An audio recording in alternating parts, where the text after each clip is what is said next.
ಬೆಳಗಾವಿಯ ಸುವರ್ಣಸೌಧದಲ್ಲಿ ತಮ್ಮ ಮೇಲೆ ನಡೆದ ಹಲ್ಲೆ ಮತ್ತು ಬೆದರಿಕೆಯ ಹಿಂದೆ ಷಡ್ಯಂತ್ರವಿದೆ ಎಂದು ಬಿಜೆಪಿ ವಿಧಾನ ಪರಿಷತ್ ಸದಸ್ಯ ಸಿಟಿ ರವಿ ಬೆಂಗಳೂರಿನಲ್ಲಿಂದು ಹೇಳಿದ್ದಾರೆ. ಹಲ್ಲೆ ಸಂಬಂಧ ದೂರು ನೀಡಿ ಎಫ್ಐಆರ್ ದಾಖಲು ಮಾಡುವಂತೆ ಮನವಿ ಮಾಡಿದರೂ ಕ್ರಮ ಕೈಗೊಳ್ಳದ ಪೊಲೀಸರು ಸಚಿವರು ನೀಡಿದ ದೂರು ಆಧರಿಸಿ ಎಫ್ಐಆರ್ ದಾಖಲು ಮಾಡಿದ್ದಾರೆ. ಈ ಮೂಲಕ ಕಾನೂನು ಉಲ್ಲಂಘನೆ ಮಾಡಲಾಗಿದೆ.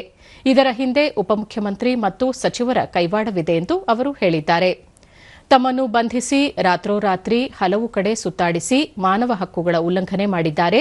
ಈ ಕುರಿತು ಮಾನವ ಹಕ್ಕುಗಳ ಆಯೋಗಕ್ಕೆ ದೂರು ನೀಡುವುದು ಸೇರಿದಂತೆ ಎಫ್ಐಆರ್ ದಾಖಲು ಮಾಡುವಂತೆ ದೂರು ನೀಡಿದ್ದರೂ ದೂರು ದಾಖಲಿಸಿಕೊಳ್ಳದ ಪೊಲೀಸ್ ಅಧಿಕಾರಿಗಳನ್ನು ಅಮಾನತು ಮಾಡುವುದು ಹಾಗೂ ತಮ್ಮ ಮೇಲೆ ಸುವರ್ಣಸೌಧದ ಮೇಲೆ ಹಲ್ಲೆ ನಡೆಸಿದವರ ವಿರುದ್ಧ ಕ್ರಮ ಕೈಗೊಳ್ಳುವ ಸಂಬಂಧ ಪಕ್ಷದ ಹಿರಿಯ ನಾಯಕರೊಂದಿಗೆ ಚರ್ಚಿಸಿ ಮುಂದಿನ ನಿರ್ಧಾರ ಕೈಗೊಳ್ಳಲಾಗುವುದು ಎಂದು ತಿಳಿಸಿದರು.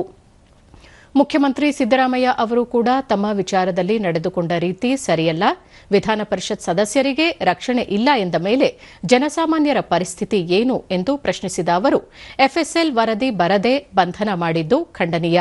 ಘಟನೆಯ ಸಂಬಂಧ ಪಕ್ಷದ ವರಿಷ್ಠರೊಂದಿಗೆ ಸಮಾಲೋಚನೆ ನಡೆಸಿ ಮುಂದಿನ ನಡೆ ಅನುಸರಿಸಲಾಗುವುದು ಎಂದು ತಿಳಿಸಿದರು. ಘಟನೆಯ ಸತ್ಯಾಸತ್ಯತೆ ಪರಿಶೀಲನೆ ಮಾಡಿದ್ರಿ, ಮತ್ತೆ ಎಫ್ಎಸ್ಎಲ್ ರಿಪೋರ್ಟ್ ಇದೆಯಾ? ನಾನು ಹೆಂಗೆ ಅರೆಸ್ಟ್ ಮಾಡಿದ್ರಿ? ನಾನು ಮಾಡಿದ್ದೀನಿ ಅಂತ ಪಾಕಿಸ್ತಾನ ಜಿಂದಾಬಾದ್ ಅಂತ ಕೂಗ್ದವ್ರನ್ನ ಎಫ್ಎಸ್ಎಲ್ ರಿಪೋರ್ಟ್ ಬರಲಿ, ಮಾಧ್ಯಮದಲ್ಲಿ ಹಂಗ ಬರ್ತಾ ಇದೆ, ಆದ್ರೆ ಸತ್ಯಾಸತ್ಯತೆ ತಿಳ್ಕೋಬೇಕಲ್ರಿ, ಎಫ್ಎಸ್ಎಲ್ ರಿಪೋರ್ಟ್ ಬರಲಿ ಅಂತ ಹೇಳಿದ್ರಿ. ನನ್ನ ವಿಷಯದಲ್ಲಿ ನೀವು ಎಫ್ಎಸ್ಎಲ್ ರಿಪೋರ್ಟ್ ಇದೆಯಾ ನಿಮ್ಮ ಹತ್ರ?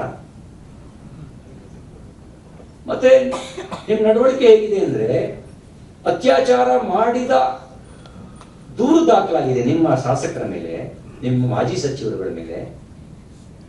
ಇವತ್ತಿನವರೆಗೂ ನೀವು ಅವ್ರ ಮೇಲೆ ಎಫ್ಐಆರ್ ದಾಖಲಿಸಿ ಅರೆಸ್ಟ್ ಮಾಡಲಿಲ್ಲ. ನನ್ನನ್ನ ಅರೆಸ್ಟ್ ಮಾಡಿದ್ರಿ. ಹಾಗಿದ್ರೆ ನಿಮ್ಮ ಉದ್ದೇಶ ಏನಿತ್ತು? ಮುಖ್ಯಮಂತ್ರಿಗಳು ಕಾನೂನು ತಜ್ಞರಾಗಿ ನೀವು ಆ ರೀತಿ ಹೇಳಿದ್ದು ದುರದೃಷ್ಟಕರ.